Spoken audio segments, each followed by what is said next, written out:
Saint-Germain looks peaceful today, but for the longest time, it has had all kinds of underground movements. Jean-Paul Marat lived here, and tables and cafes all along this right here. Now this is Rue de Odillon, Italian sandwich shop.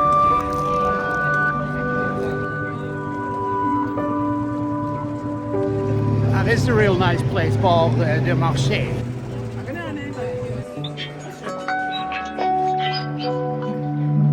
A place that opened in 1946 and has been playing ever since. It's actually still open today.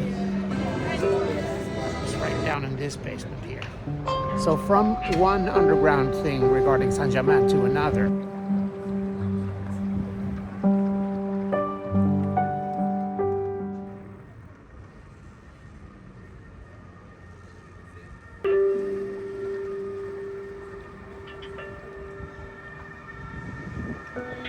Saint-Germain-des-Prés, the intellectual and cultural heart of the left bank. More than 2 centuries ago, these same streets were a discrete center for illegal printing and the spread of revolutionary ideas. In the years after 1789, Saint-Germain-des-Prés district, especially around the old Cordilleers, what we now call the 6th arrondissement, became one of the main centers of revolutionary activity. With all the printers and small publishing workshops here, thousands of newspapers, proclamations, and tracts were produced, shaping public opinion not only in Paris, but all across France.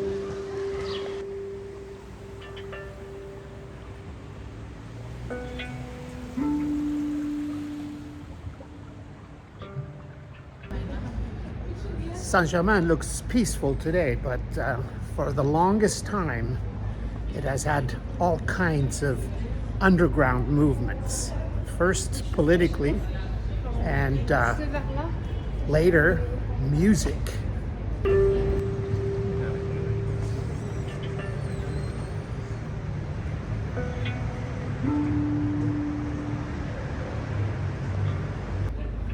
Walking now in Cour de Commerce Saint-André. This is a place that has very big importance for the revolution.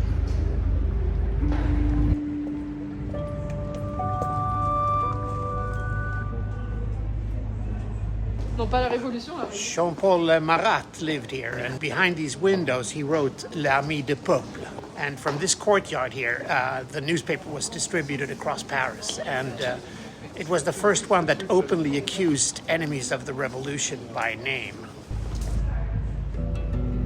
Jean-Paul Marat became one of the most influential and controversial voices of the French Revolution. He was assassinated in his bath in 1793, turning him into one of its most enduring symbols.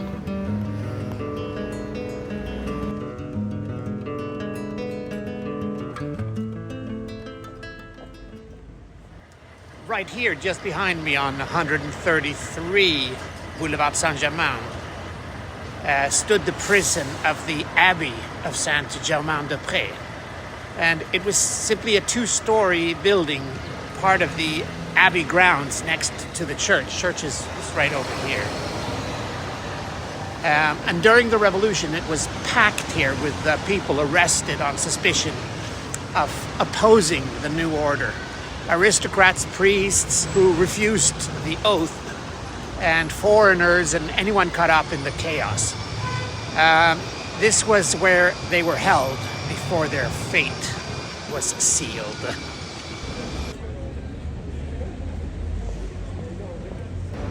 Now this is Rue de Odillon, formerly known as Rue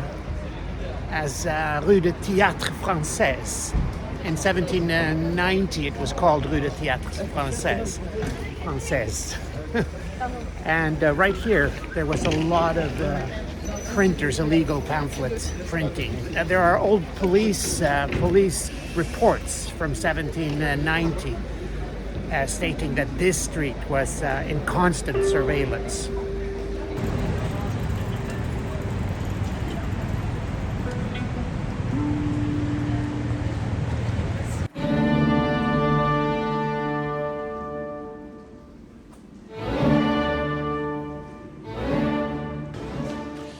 So now we're not in Saint-Germain anymore, but speaking of revolution, I love these little stories, little exact stories that who knows if they're true, but nevertheless they're fun and interesting. So right here on the 12th of July 1789 here at there was like tables and cafes all along this right here, and Camille Desmoulins, he said to jumped up on a cafe table right here and pulled his pistols. Yeah, I know. How do you know that exactly? But that's how the story goes.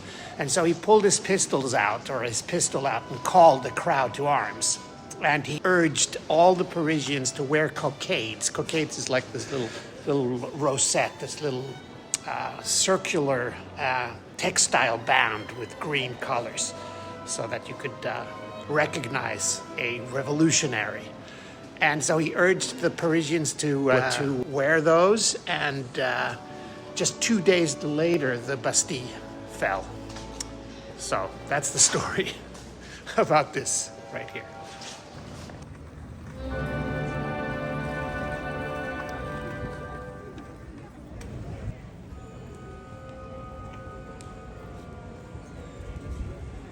For the longest time, I've seen this little shop here, Pastavino. It's an Italian sandwich shop that I always wanted to try. So I thought now I'm going to give it a go. A sandwich shop on the surface, but in reality a long-standing Italian épicerie known for its own high-quality products and with a small hidden restaurant upstairs.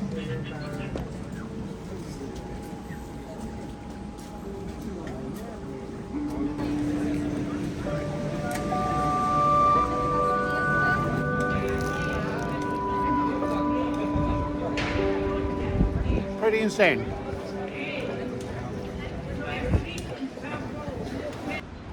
So from one underground thing regarding Saint-Germain to another, after the Second World War, these areas here, I'm right now at Rue du Chat. These areas right here in Saint-Germain became the center of the European jazz movement. This was due to quite a lot of African-American soldiers that stayed on after the Second World War. The U.S. was quite racist and difficult for many of them, while things were much more liberal here in France. So many of them stayed here and played music, which was a bit of an underground thing because it was kind of a taboo, the kind of music that was played. So it was in basements and very popular with the young. So let's see if we can see a couple of legendary places here. So the French writer who wrote Froth of a Daydream, Boris Vian, he also played a trumpet, the jazz trumpet, and he opened here on 33 Rue du Chat. He opened a place called the Tabou. It's actually this building right here, so they're doing some sort of renovation work. But in the basement, right down here, is where he started the first jazz club, 1946.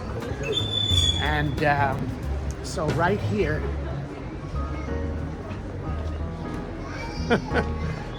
was the first of them.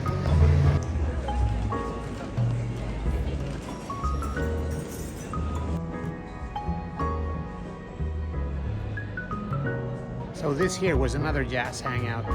This was the Club Saint-Germain, opened in 1947, and Miles Davis played here before he was known, and many others, right down in this basement here.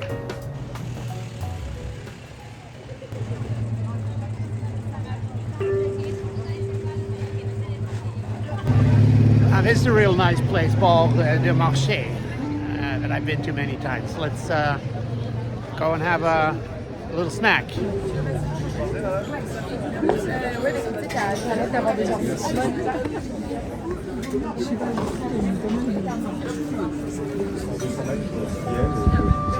viens de ce côté-là, quoi. C'est stocké ça.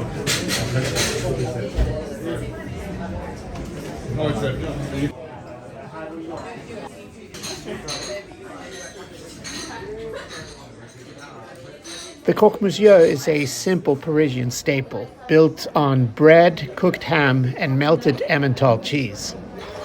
Its success lies entirely in the quality of the ham and cheese, with the croque madame adding a fried egg on top.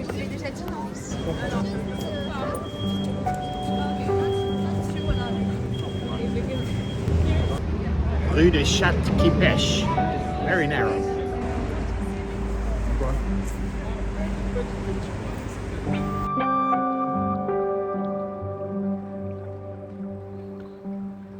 Rue du Chat-qui-Pêche is the narrowest street in Paris, almost hidden between the buildings. Its name, the Street of the Fishing Cat, comes from an old tale of a black cat said to catch fish from the Seine.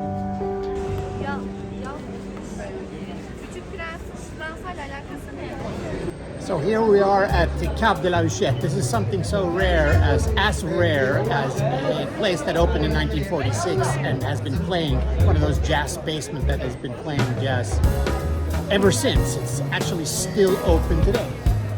So this is actually not so much Saint-Germain. I call it Latin Quarters and a little bit of a touristy area, but still quite impressive that this old jazz club is still open.